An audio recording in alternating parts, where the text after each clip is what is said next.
Days of unrelenting downpours swelled rivers to near record levels across Kentucky on Monday, submerging neighborhoods and threatening a famed bourbon distillery in the state capital. Inundated rivers posed the latest threat from persistent storms that have killed at least 23 people since last week as they doused the region with heavy rain and spawned destructive tornadoes. At least 157 tornadoes struck within 7 days beginning March 30th, according to a preliminary report from the National Weather Service.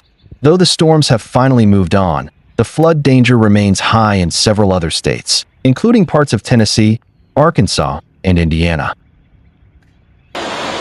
Cities ordered evacuations, and rescue crews in inflatable boats checked on residents in Kentucky and Tennessee, while utilities shut off power and gas in a region stretching from Texas to Ohio. Floodwaters forced the closure of the historic Buffalo Trace Distillery, close to the banks of the swollen Kentucky River near downtown Frankfort. Salon owner Jessica Tuggle watched Monday as murky brown water approached her Frankfort business. She and her friends had moved her salon gear to a nearby taproom. Officials diverted traffic, turned off utilities to businesses, and instituted a curfew in Frankfort as the river crested just short of a record Monday.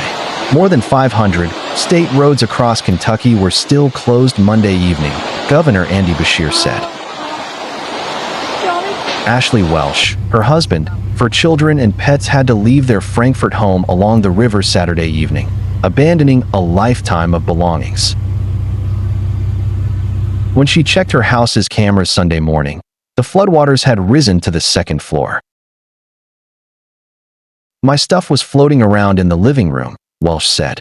"I was just heartbroken. Our life is up there." 23 deaths have been reported since the storms began Wednesday, including 10 in Tennessee. Among the 4 confirmed killed in Kentucky, a 9-year-old boy was caught up in floodwaters while walking to catch his school bus.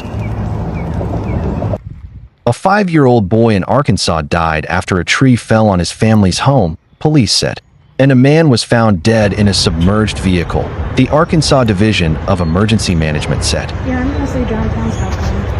A 16-year-old volunteer Missouri firefighter died in a crash while seeking to rescue people caught in the storm. While in Carroll County, Tennessee, an electric department lineman died while working in the storms, state emergency management officials said. 2 men sitting in a golf cart, a father and son, were killed when a tree fell on them at a golf course in Columbus, Georgia, Muskogee County Coroner Buddy Bryant said.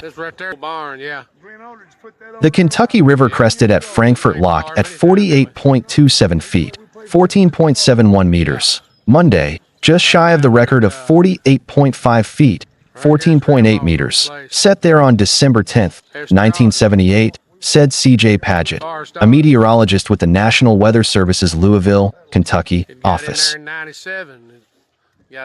Beshear said more than 1,000 people had no access to water and nearly 3,000 were under boil water advisories. The city of Harrodsburg, about 30 miles, 48 kilometers, south of Frankfort, said on social media that its water system had to discontinue pumping around midnight because of flood levels on the Kentucky River. By Monday evening, the city's treatment plant was back to normal operations. John and Phyllis Sower hunkered down about a half block from the river in their Frankfort home, which had about 4 feet, 122 centimeters, of water in the cellar. A neighbor waited over Monday to bring them flowers on their front porch. "We are an island in the Kentucky River," Phyllis Sower said. In northeastern Arkansas, Governor Sarah Huckabee Sanders called the scene absolutely heartbreaking around the town of Hardy, which took damage to its city hall and other buildings. West Memphis, Arkansas, Fire Chief Barry Ely told local media that crews in the flood-prone city have rescued more than 100 people.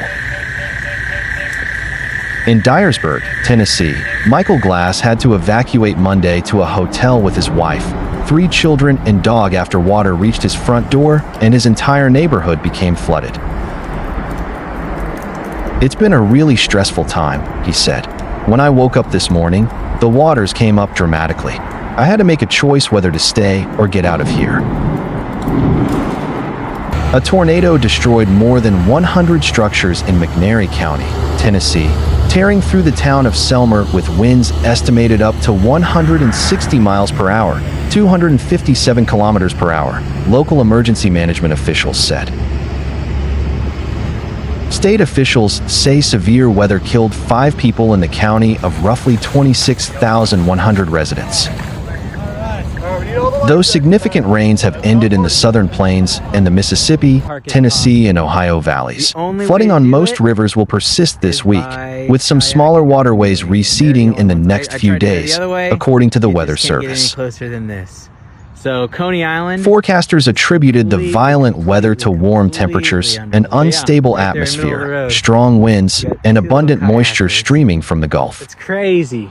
And that really is the only way to. The NWS said 5 inches, 13 centimeters, of rain fell Saturday in Jonesboro, Arkansas, making it the wettest day recorded in April in the city. Memphis, Tennessee, got 14 inches, 35 centimeters, of rain from Wednesday to Sunday, the NWS said.